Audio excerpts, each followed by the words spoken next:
د ریاست الوزرا اقتصادي مرستیال مولا عبدالغني برادر له لوري لوګر ولایت کې د 40 میگاواټ لمریزې برېښنا د تولید پروژې چارې پیل شوې چې په بشپړېدو سره به د دغه ولایت د برېښنا د کمښت ستونزه حل شي. له ارګ څخه خبره شوې خبرپاڼه وایي چې د ریاست الوزرا د اداري مرستیال په مشرۍ د اداري کمیسیون په غونډه کې د امنیتي ارګانونو یو شمېر وزارتونو او نورو ادارو پر اړوندو موضوعاتو بحث او اړخیزه ارزونه شوې ده. د ملګرو ملتونو د خوړو او کرنې سازمان افغانستان کې د کچالو ساتنې 240 خونې جوړوي چې هر خونه د 28 متره مربع مساحت په درلودلو سره د 10 میټریک ټنه کچالو د زیرمه کولو وړتیا لري. ټولګټو چارو وزارت وایي د افغانستان او ترکمنستان ترمنځ د 15 میلیونه ډالرو په ارزښت د انتقالاتو د زیاتوالي او سوداګرو ته د اسانتیاو برابرولو په موخه د تورغونډۍ بندر د پراختیا هوکړه لاسلیک شوه.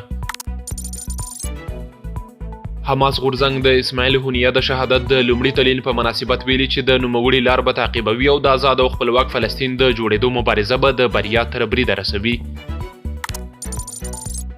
د ایران ولسمشر مسعود پزشکیان ویلي چې وسلوالو ځواکونو یې په 12 ورځنۍ جګړه کې اسرائیلو ته د وسپنې ګنبد او متحده ایالاتو ته د خپلو ټولو پرمختللو پوځي تجهیزاتو سره ماتې ورکړه.